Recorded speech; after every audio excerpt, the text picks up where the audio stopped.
నమస్కారం. ఎప్పుడైనా గమనించారా? మనం తెలుగులో ఒక వాక్యం చదువుతున్నప్పుడు కొన్నిసార్లు అది పూర్తయినట్టు అనిపిస్తుంది. కాని కొన్నిసార్లేమో మధ్యలోనే ఆగిపోయిన ఫీలింగొస్తుంది. ఎందుకలా? అసలొక వాక్యానికి పూర్తి అర్థం ఎలా వస్తుంది? ఈరోజు మనం తెలుగు వాక్యాలకి జీవం పోసే ఈ క్రియల గురించే మాట్లాడుకోబోతున్నాం. రండి, ఈ టాపిక్లోకి వెళ్ళిపోదాం. సో, మన ముందున్న ప్రశ్న ఇదే: ఒక వాక్యాన్ని ఏది సంపూర్ణం చేస్తుంది? జస్ట్ కొన్ని పదాలు పక్కపక్కన పెడితే సరిపోతుందా? లేదంటే ఆ వాక్యానికి ప్రాణం పోసేదింకేదైనా ఉందా? దీనికి జవాబు ఈ విశ్లేషణలో తెలుసుకుందాం. ఓకే, ఫస్ట్ సంపూర్ణ వాక్యం అంటే ఏంటో చూద్దాం. ఇది అర్థమైతేనే మనకి మిగతాదంతా క్లియర్గా ఉంటుంది.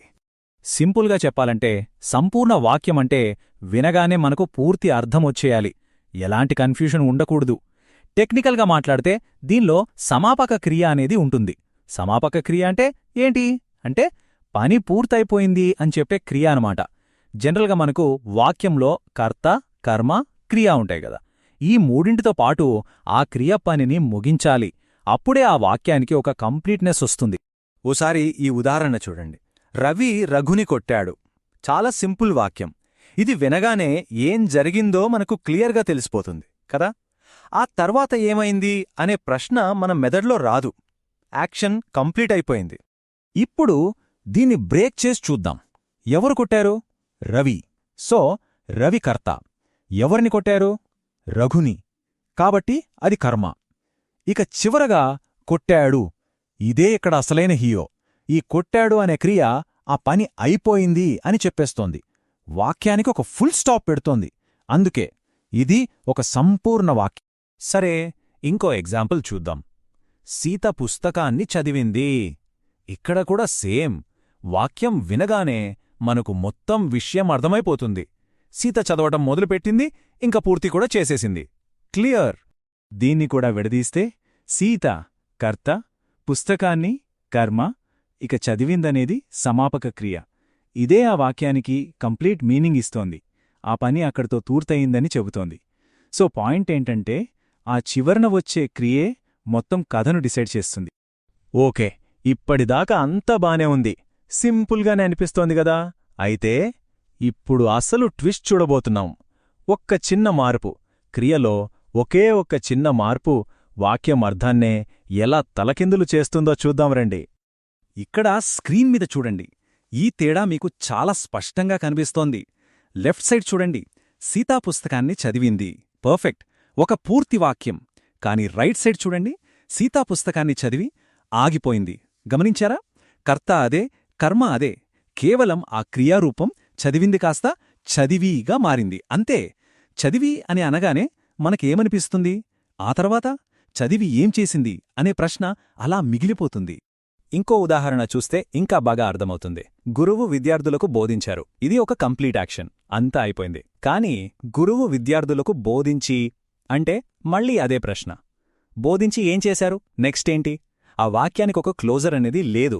సో ఈ చదివి, బోధించి, వెళ్ళి లాంటి క్రియలున్నాయి కదా, వీటినే మనం అసమాపక క్రియలు అంటాం.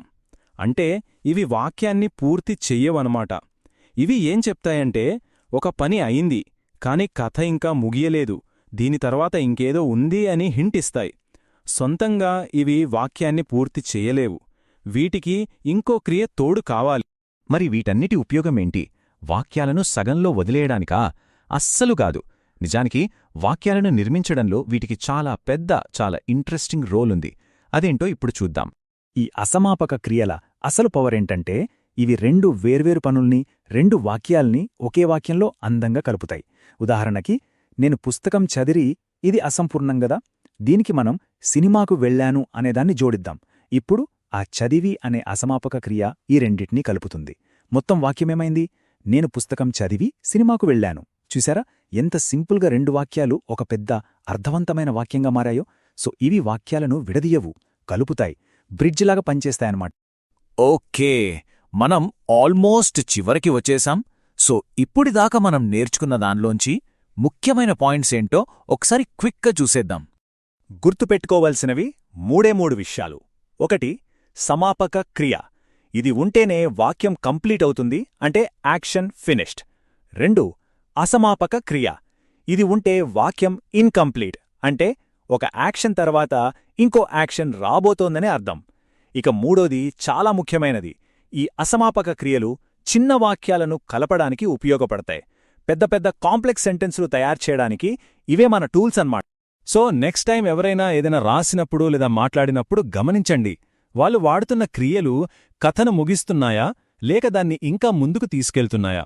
ఎందుకంటే భాషలో ఉండే ఈ చిన్న తేడానే మన మాటలకి మన రాతలకి అందాన్ని, లోతుని తీసుకొచ్చేది.